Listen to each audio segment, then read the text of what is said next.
నా రైతు కుటుంబ సభ్యులకి నమస్కారాలు. నేను బ్రహ్మయ్య నాదేంద్రన్ మాట్లాడుతున్నాను. నేను రచించిన సూక్ష్మజీవిత వ్యవసాయం అనే పుస్తకం సేంద్రియ వ్యవసాయం చేసుకునే రైతులకి ఎంతగానో సహాయకారిగా ఉంటుంది.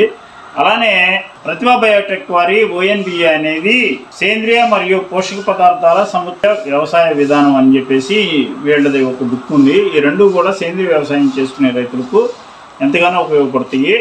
ఈ రెండు బుక్స్ కావాల్సిన రైతులు ఎవరైనా కానీ ఈ వీడియోలో కింద మన ఆఫీస్ నెంబర్స్ ఇవ్వటం జరిగింది. ఆ నెంబర్స్ కాల్ చేసి ఆర్డర్ పెట్టుకోండి. ఈరోజు మనం ఆర్థోసిలికా యాసిడ్ అనేది సిలికా మూలకం సంబంధించిన ఉత్పత్తి. ఇది పంటలపై ఎలా ప్రభావితం చూపించింది, దీనిని వాడటం వల్ల పంటల్లో వచ్చే మార్పులు ఏందనేది ఒక 2 నిమిషాలు చర్చిద్దాం. ఈ ఆర్థోసిలికా యాసిడ్ అనేది పంటల్లో పిచికారీ చేసినప్పుడు ఒక 5-6 రకాల ప్రయోజనాలు సమకూరుతాయి. ఏంటి అని అంటే ఈ ఆర్థోసిలికా యాసిడ్ వల్ల ఉపయోగాలు ఏంటి అని అంటే ఇందులో ప్రధానంగా సిలికాన్ మూలకం అనేది ఉంటుంది. సిలికాన్ అనే ఒక మూలకం ఉంటుంది. దానికి సంబంధించిన ఇతర ఈ ఎసిడిక్ యాసిడ్స్ కి సంబంధించిన కాంబినేషన్ ఉంటుంది. దీనివల్ల ఉపయోగాలు ఏంటి అని అంటే పంట మీద ఒక 6 రకాల ఉపయోగాలు ఉంటాయి. వాటిల్లో ప్రధానంగా పర్యావరణ ఒత్తిడి. పంటల్లో పర్యావరణ ఒత్తిడి అని అంటే ఎలా చెప్పుకుంటాం అంటే సీజనల్ వైజ్గా జరగాల్సిన పర్యావరణ పరిస్థితులు, ప్రతికూల పరిస్థితులు ఏర్పడినప్పుడు అంటే ఏంది, ఇప్పుడు మనకి జూన్, జూలై, ఆగస్టు, సెప్టెంబరు వర్షాకాలం. ఆ వర్షాకాలంలో అధికంగా వేడి రావటం, సరైన సమయంలో వర్షాలు పడకపోవటం, ఇలాంటి పరిస్థితులు మొక్కలు ఎదుర్కొన్నప్పుడు ఆ పర్యావరణంలో వచ్చే మార్పుల వల్ల జరిగే ఒత్తిడిని ఇది కంట్రోల్ చేపిస్తుంది పంటల మీద పిచికారీ చేయటం ద్వారా. తర్వాత వానాకాలం నుంచి చలికాలం వానాకాలం అయిపోయి చలికాలం వచ్చే పరిస్థితుల్లో కూడా ఆ సమయానుకూలంగా జరగాల్సిన మార్పులు, టెంపరేచర్స్లో వస్తున్న మార్పులు, తర్వాత ఈ పరిస్థితుల్లో కూడా ఎండ తీవ్రతను కూడా ప్రభావితం చేసినప్పుడు ఈ 3 రకాల పర్యావరణ పరిస్థితులు ఏర్పడినప్పుడు మొక్క ఒత్తిడికి గురవుతుంటుంది. నైట్ చలి, పొగులు వర్షం, మళ్ళా ఎమ్మంటనే ఎండ, ఇలాంటి ప్రతికూల పరిస్థితులు ఉన్నప్పుడు మొక్క ఒత్తిడిని ఎదుర్కొంటుంది.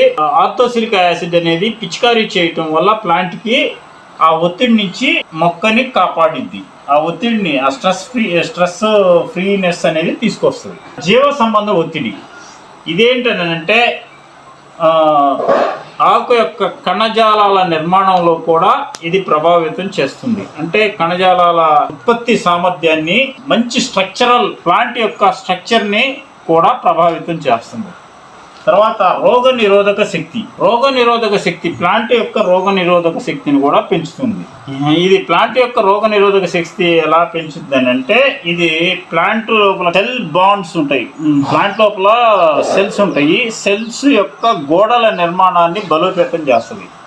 ఉదాహరణకి పత్రహరిత గ్రంథులు ఏవైతే ఉంటాయో దానికి కూడా సెల్స్ ఉంటాయి. ఆ సెల్స్ లోపల ప్రతికూల పరిస్థితుల్లో ఒక బ్యాడ్ ఫంగస్ కానీ, బ్యాడ్ బ్యాక్టీరియా కానీ సెల్ లోపలికి పోయి, ప్లాంట్ లోపలికి పోయి దాన్ని ప్రభావితం చేయకుండా ఇది నిరోధకంగా ఉపయోగపడిద్ది. అంటే ప్లాంట్ లోపలకి కొత్త తెగులు కారకాలు ఇలాంటివి తొందరగా జ్వరబడిపోయి ప్లాంట్ని ఆరోగ్యం డ్యామేజ్ చేయకుండా ఇది ఒక గోడలాగా ఉండి వాటిని నిరోధిస్తుంది. తద్వారా రోగ నిరోధక శక్తి మొక్క పెంచుకుంటుంది. తర్వాత పోషకాల లభ్యత మరియు సమతుల్యత. అంటే భూమి నుంచి కానీ, గాలి నుంచి కానీ, కిరణజన్య సంయోగ క్రియ ద్వారా కానీ మొక్కకు కావలసిన పోషకాలు తీసుకుంటున్నప్పుడు కొన్ని పోషకాలు లభ్య దశలో ఉంటాయి, కొన్ని పోషకాలు లభ్య స్థితిలో ఉండవు.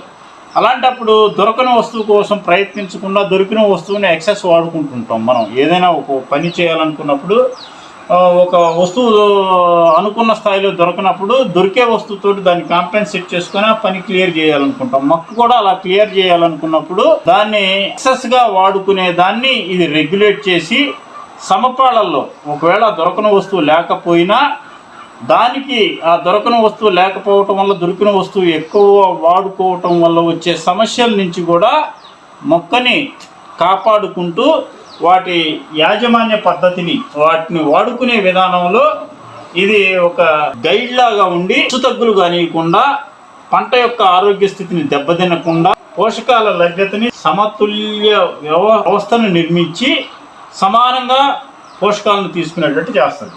తర్వాత మెరుగైన కిరణజన్య సంయోగక్రియను కూడా ఇది ప్రేరేపిస్తుంది. కిరణజన్య సంయోగక్రియ ఎప్పుడు జరిగిద్ది? సూర్యుడు ఉదయించి అస్తమించే లోపల, ఉదయం నుంచి సాయంత్రం వరకు, అంటే ఎండ వేడిమి మొక్కకి డైరెక్ట్గా మొక్క మీద ఎండబడే సమయంలో మాత్రమే ఈ కిరణజన్య సంయోగక్రియని జరుపుకుంటుంది మొక్క. అలాంటి సందర్భంలో కొన్ని రోజులు ఎండ తక్కువ సమయం, అంటే ఉదయం 9 దాకా ఎండ రాకపోవటం, లేకపోతే సాయంత్రం 4 గంటలకే చీకటి పడిపోవటం, ఇలాంటి పరిస్థితులు ఏర్పడినప్పుడు కూడా ఆ ప్లాంట్ యొక్క పరిస్థితిని అర్థం చేసుకొని, ఎండ ప్రభావాన్ని అర్థం చేసుకొని, మళ్ళీ రేపు మార్నింగ్ సూర్యోదయం అయ్యే వరకు మొక్కకు కావలసిన ఆహార లభ్యతని ఇది జాగృత పరిచి, తక్కువ ఎండ వచ్చినా ఎక్కువ ఎండ వచ్చినా మొక్క కావలసిన పోషకాలని త్వరితగతిన ఆ కిరణజన్య సంయోగక్రియని జరుపుకునేటట్లు ఇది ప్రేరేపిస్తుంది. అధిక దిగుబడి, మనం పంటల్లో వీటన్నిటిని సమానంగా ఒక సిస్టమ్ ప్రకారం జరిగేటట్లు చేయటం ద్వారా